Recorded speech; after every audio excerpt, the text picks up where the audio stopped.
Good evening. I'm John Batchelor. This is the John Batchelor Show. Larry Kudlow, CNBC and Kudlow Radio on the weekend, my colleague and co-host and friend, joins me tonight, and we're going to be joined in a moment by three Hooverians led by John Cochrane. But before that, Larry is commenting on an interview with Leon Panetta, former head of the CIA, former defense secretary, on the Fox News, I believe, on Mr. O'Reilly. This is about the events of September 11th, 2012. I have not seen it. I was getting ready for the show. Larry is here to testify. I'm just reading it on Twitter, Larry, and your summary of Mr. Panetta is that he's trying to present in a loving way that Mr. Obama has not lived up to his promise. In a respectful way. In a respectful way. And I know Leon Panetta rather well, having debated him down through the years, and he was in Congress and so forth. Panetta's a real smart guy. So basically, all of his remarks essentially said, look, I want this president to do well because I want America to do well, but the president just doesn't get it. That's basically what he said. And he semi-qualified it, John, by suggesting in the first year or two, the president had a better handle on fighting terrorism, and then they've lost it in the last 2 years.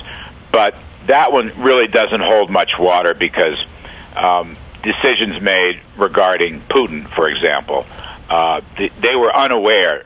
I mean, this is unbelievable to me. They had no intelligence that Putin was going to march in and take over that little peninsula off the Ukraine. Crimea, yes. And they didn't know. Right. I mean, they just didn't know. Now, if my memory serves me, John, Panetta was CIA director at that point. Yes. But that's pretty bad. They didn't know about ISIS marching in. They didn't know about all the South American kids coming in across the border. And regarding Benghazi, according to Panetta, he and the General Dempsey told the president that it was an attack on Benghazi of terrorists. He didn't say terrorist attack. He said it was attack of terrorists. Now that is parsing words. And then later he says, look, when Susan Rice went out there to the 7 TV shows or whatever, she had bullets from the CIA, which suggested maybe it was partly that video story and a spontaneous demonstration, but he didn't like the bullets. So I thought that Leon was dissembling somewhat at that point, and it was very clear in all of it. I mean, here's the bottom line. All these decisions made by the president regarding Iraq, where Panetta was very, very critical of leaving Iraq and leaving the troops, all these decisions are political. That's where it comes from, and that's what pulls Obama. And at the end of the interview, Panetta really bemoaned it, John, really said, look, this is a guy who makes all these political decisions and does not like the exchange of politics in Washington. So he's exempted himself from it. He's pulled out of it, and therefore nothing is getting done.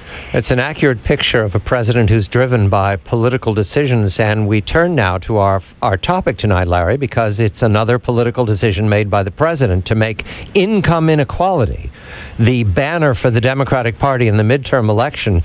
And we're joined now by John Cochrane of the Hoover Institution. He is a professor at the University of Chicago Booth School of Business and a senior fellow at the Hoover Institution, as well as an adjunct scholar at Cato, writing a blog, The Grumpy Economist. And recently he participated in a conference on inequality in memory of the Nobel Prize-winning Gary Becker of the University of Chicago. John, a very good evening to you. Income inequality. It looks, from your analysis in 2 blogs that you've posted recently, that this is another decision made by a political class in Washington. I want to start with the wonderful metaphor of what is income inequality in your blog. Suppose there's a sack of money in a room, and a wind comes in and blows it around. Some people get 100, some people get 10. Is everybody in the room better off? And if inequality is a problem, should people give the money back, or should the people who got nothing be taxed or have to give up money?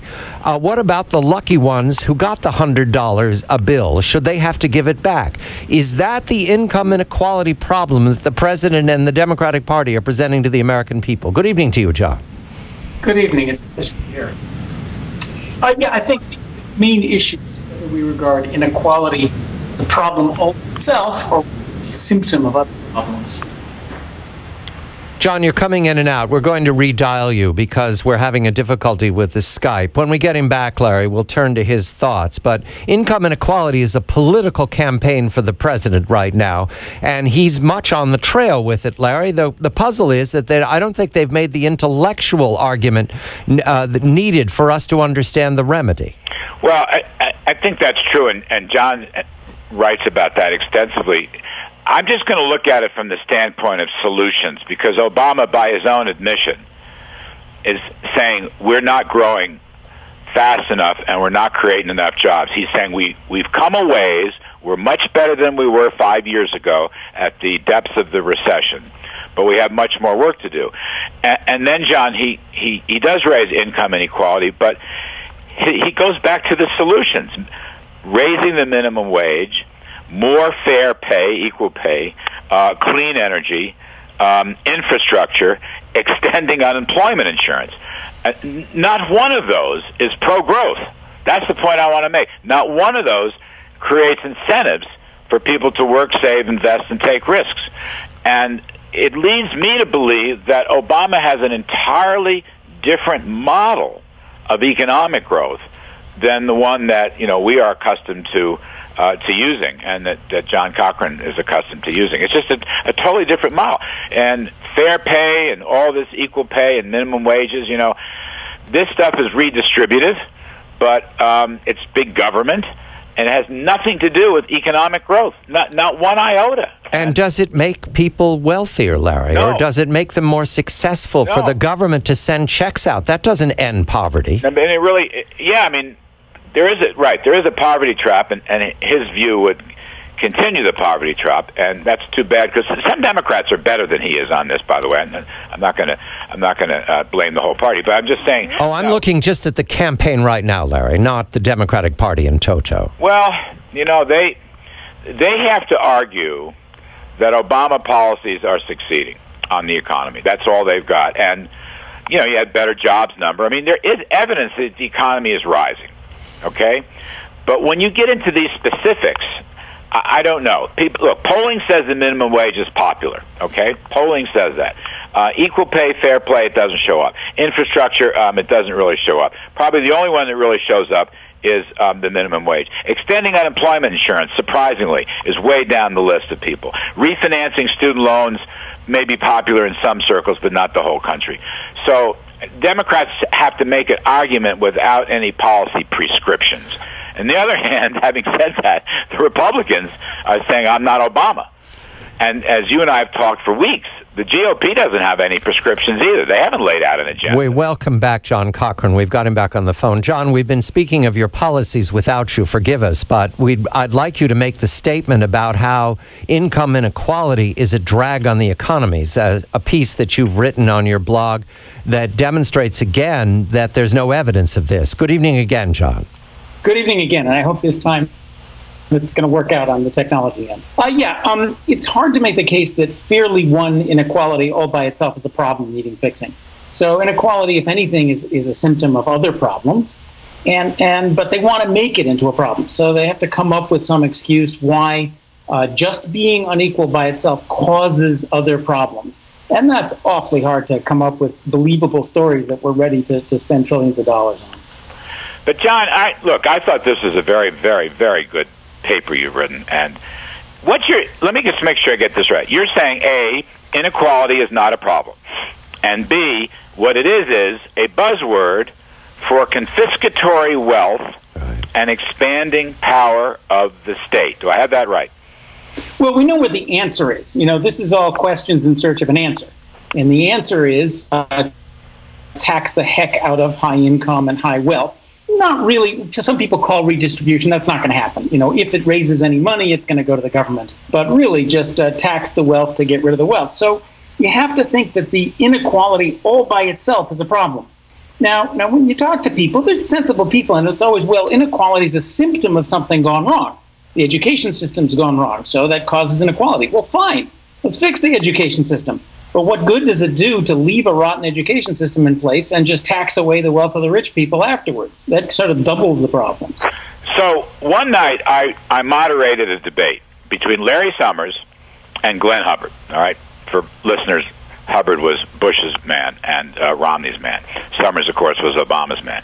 So, John, I heard the whole Summers argument about secular stagnation. And inside that argument, which covers a lot of ground, there is a view that inequality, that is, people are poorer, and they therefore spend less, and the trouble with rich people is they save too much. All right? Now, that wasn't his whole argument, but that was part of his argument. Your thought? That's a common argument. And let's just think about how crazy it is to say that sort of thing. Mm. So the secular stagnation is something that was forgotten about for 70 years. Keynesians who worry about not enough demand didn't even think about inequality for 68 of those years. All of a sudden, inequality is the agenda. And so, the idea is we'll take money from rich people who supposedly don't spend it, except for when we think they spend too much of it, and give it to other people who will spend it more. And that'll solve the U.S.'s big problem, which is that we save too much. Now, if you really think we save too much, there's lots of better ways to do it. And let's talk about science. The climate scientists argue about how we're going to fix the climate. This is just an invention. Larry says, well, my opinion is we have secular stagnation. Let's take some money from rich people to give to poor people. No model, no empirical estimates, no nothing. And on this, we're supposed to raise trillions of dollars of taxes. We're speaking with John Cochrane, and we're going to borrow from his time in just a moment, and Larry Kudlow, CNBC, and Kudlow reports. When we come back, we're going to talk about income inequality because it's both political and Mr. Cochrane's a professor. He's talking about, is there economics in this? And what I get from his two blogs is, no, there's an assertion by Larry Summers and those who support Larry Summers' opinion that there's income inequality, and by correcting that, we would correct what's wrong with the economy. I'm John Batchelor.